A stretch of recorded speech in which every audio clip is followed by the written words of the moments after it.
Imagine the Rockies at dawn, cold and silent. A tiny grizzly cub named Rusty wakes up, not to his mother's warmth, but to an unnerving quiet. The scent of gunpowder and pine hangs in the air. The night before, hunters had passed through, and Mama Bear was gone.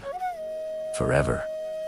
At first, Rusty was utterly lost, a small, shivering ball of fur, crying out into a world that had suddenly turned hostile. He didn't know the rules of this wild, unforgiving place. He tried to retrace the familiar paths his mother had shown him, but every sound was a monster. The snap of a twig, the distant howl of a coyote, even the wind whistling through the pines, all sent shivers of pure terror down his spine. He was alone, and he was afraid.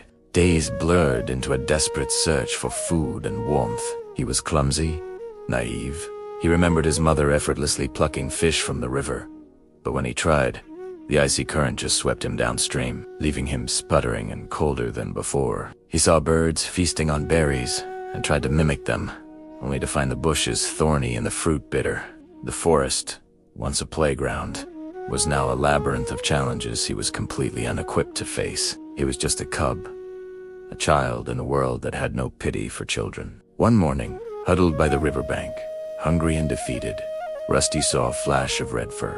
A sly fox, with a gleaming fish in its mouth, paused and looked at him. The fox, seeing the despair in the cub's eyes, seemed to almost wink before saying, "Kid, nobody out here is gonna hand you dinner. The wild doesn't do handouts. You gotta hustle for it, and with that, the fox disappeared into the undergrowth." That simple, harsh piece of advice lit a tiny spark in Rusty's heart. He started to watch, not just watch, but study.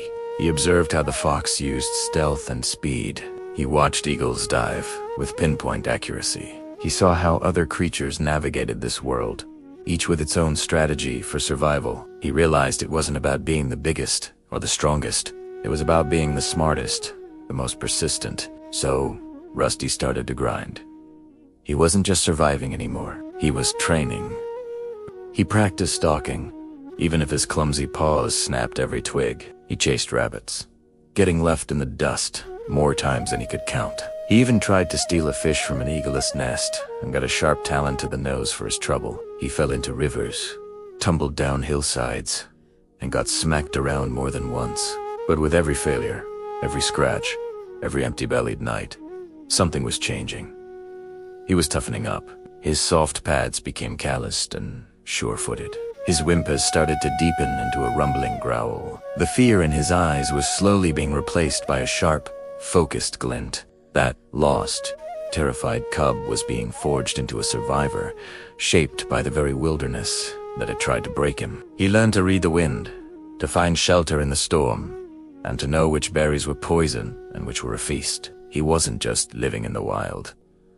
He was becoming a part of it. Seasons turned. The vibrant green of summer faded to the gold and crimson of autumn. The air grew colder, and a deep, primal instinct stirred within him.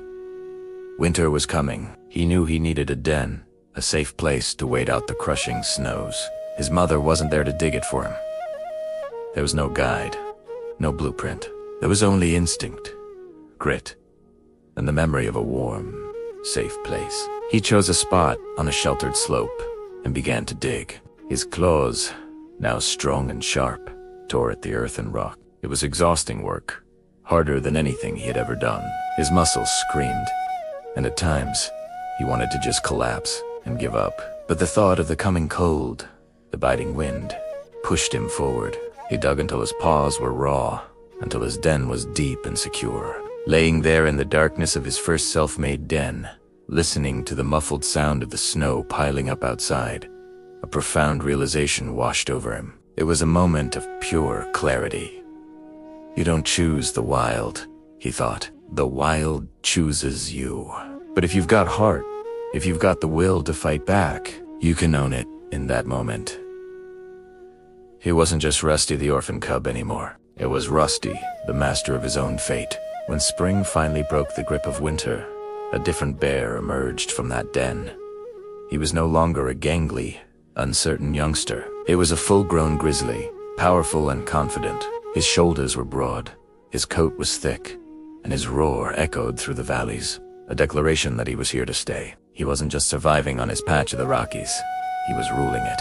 One day, the scent of gunpowder returned to the forest. The hunters were back, but this time they weren't tracking a vulnerable mother and her cub. They were stepping into the territory of a king. When they saw him, they didn't see an easy target. They saw a full-grown grizzly with fire in his eyes, a force of nature that had been tested and had conquered. Rusty stood his ground, and he made sure they understood a vital lesson. The wild doesn't bow to bullets. It bows to no one. They left, and they never came back. Rusty's story is a powerful reminder for all of us. Life will, at times, snatch away your comfort and your safety. It will knock you down and leave you feeling lost and alone. But it's in those moments, in the struggle, that you find your true strength. You can choose to stay down, or you can choose to stand up, learn, grind, and roar louder than you ever thought you could. The world might throw its worst at you, but it's on you to show the world what you're made of. Thank you so much for watching. If this story resonated with you, please hit that like button and subscribe to our channel for more content that inspires and empowers. See you in the next one.